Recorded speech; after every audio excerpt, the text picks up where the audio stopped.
और यह आरंभ प्रचंड होना चाहिए। हरिओम। आज हम दीपक यादव द्वारा उठाए गए आश्रम के खिलाफ प्रश्नों का खंडन करेंगे। तो चलिए वीडियो स्टार्ट करते हैं। पहला, आश्रम मैनेजमेंट ने जोधपुर न्यायालय से जो डिसीजन आया था उसका खंडन क्यों नहीं किया, उसके खिलाफ आवाज क्यों नहीं उठाई। पहली बात, जिसे दीपक यादव आश्रम का मैनेजमेंट बता रहे हैं वो आश्रम का नहीं, वो हमारे बापूजी का मैनेजमेंट है। जितने भी आश्रम वासी हैं उन सबको बापूजी ने रखा हुआ है। सेवा संचालक सब बापूजी की आज्ञा से ही होता है। जब जोधपुर न्यायालय का निर्णय आया था उस निर्णय का खंडन कई महीनों तक ऋषि प्रसाद लोक कल्याण सेतु में छपता रहा और आगे भी छपता रहेगा। इसी के साथ साथ राजस्थान के कई मंत्रियों को अपने आश्रम के सेवकों ने बापूजी की निर्दोषता के सबूत दिखाकर उन्हें सत्य से अवगत कराया और उन सबको अन्याय के खिलाफ आवाज उठाने के लिए भी कहा था। इसी के साथ साथ कई वरिष्ठ नेताओं, गुजरात की आनंदीबेन, केंद्रीय मंत्री गजेंद्र शेखावत, इन सब को सच्चाई से अवगत कराया और इन सब को अन्याय के खिलाफ आवाज उठाने के लिए भी कहा गया। लेकिन ये सब बातें बाहर बताने योग्य नहीं होती। हमारे आश्रम के वक्ताओं ने समाज तक सच्चाई पहुंचाने के लिए कई जगह पर सत्संग किया। यादव जी, आपने तो शायद इनमें से कोई सत्संग भी अटेंड नहीं किया होगा। सोशल मीडिया पर, ट्विटर पर कई ट्रेंड चलाए गए जिसमें हिंदुओं को जागरूक होने के लिए कहा, एकजुट होने के लिए कहा गया और संतों की रक्षा करने के लिए कहा गया। आश्रम ने कितनी रैलियां निकाली, कितने आयोजन किए, इसकी तो गिनती भी नहीं है। दूसरा, आश्रम द्वारा यूट्यूब पर चरित्र हनन के कार्यक्रम करना। यादव जी का इशारा छोरी की ओर है और वो बोल भी छोरी के इशारे से ही रहे हैं, लेकिन चरित्र हनन छोरी का नहीं, हमारे बापूजी का हुआ है। हमारे बापूजी का चरित्र हनन करने वाली छोरी की सच्चाई समाज को बताई गई और वो भी तब जब बापूजी की आज्ञा हुई, जबकि अनेक सबूत होते हुए, प्रत्यक्ष प्रमाण होते हुए भी साधक चुप थे, शांत थे, सह रहे थे।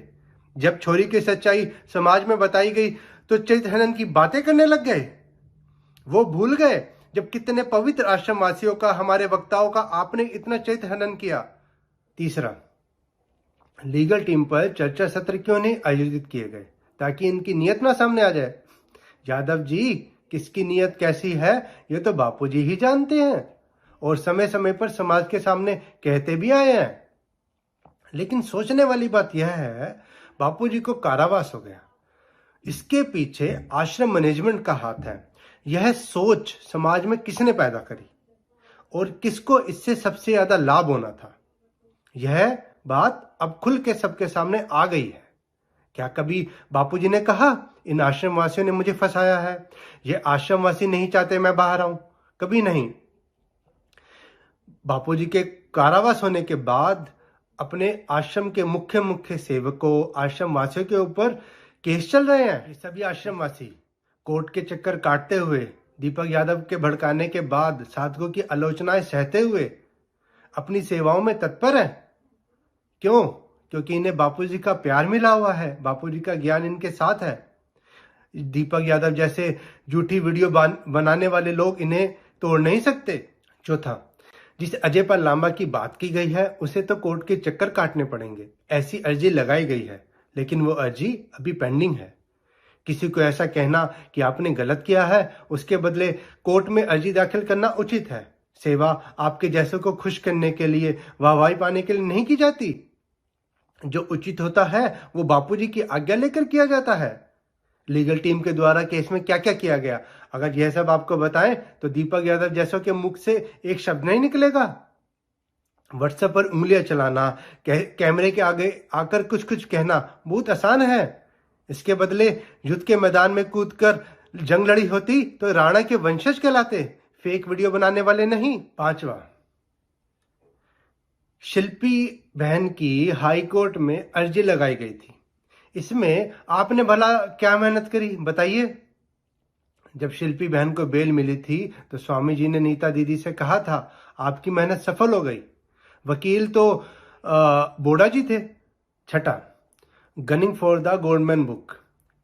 इस बुक के लिए शिल्पी बहन के पिताजी गुप्ता जी ने दिल्ली कोर्ट में अपील फाइल की थी, उन्हें स्टे भी मिल गया था, लेकिन अपोजिट पार्टी ने हाई कोर्ट में जाके स्टे वापस ले लिया था। लेकिन यह सब बातें बाहर नहीं बताई जाती।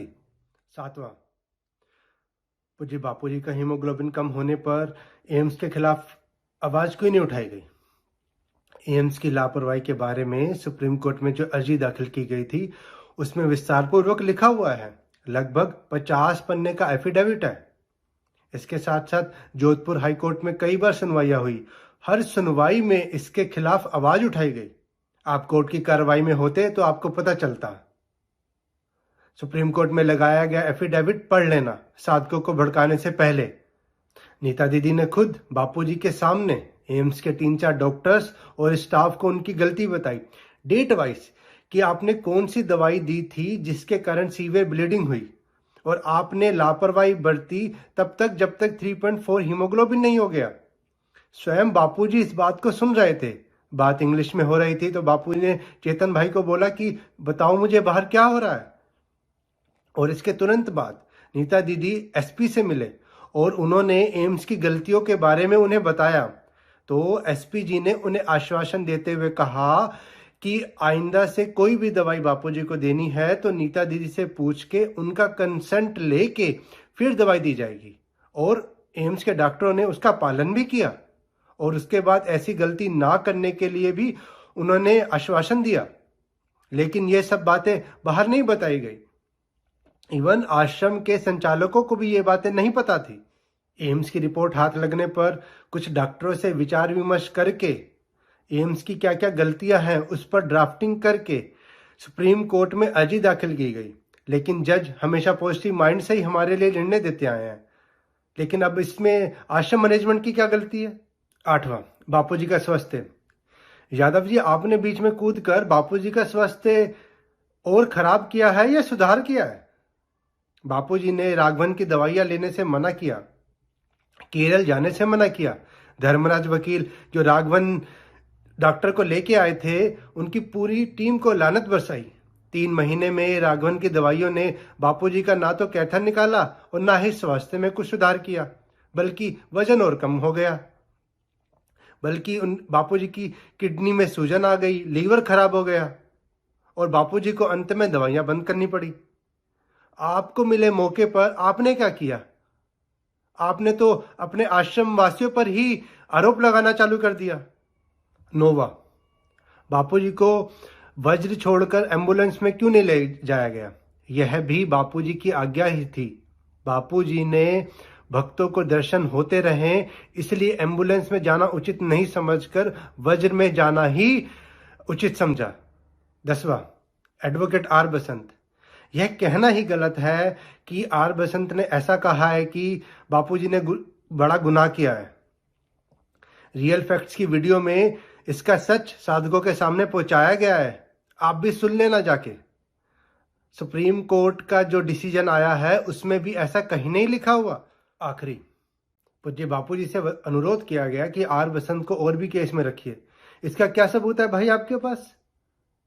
और अभी आर बसंत कौन कौन से केस में है जरा बताइए। ये गेहूं के बोरे स्वामी जी ने खुद खरीदे हैं, अभी वो गले हुए हैं, सड़े हुए हैं। आप कौन होते हैं बोलने वाले? आपसे पूछ के तो नहीं लेंगे। जैसे भी हैं वो बापूजी के ही हैं। आप अपनी मर्यादा में रहा करिए। आश्रम किसी को कोई सेवा करने के लिए कभी नहीं रोकता, चाहे वो लीगल की हो चाहे बापूजी के स्वास्थ्य की हो। आप कर सकते हैं। यूट्यूब पर आकर झूठा ज्ञान मत झाड़ा करिए। हरिओम।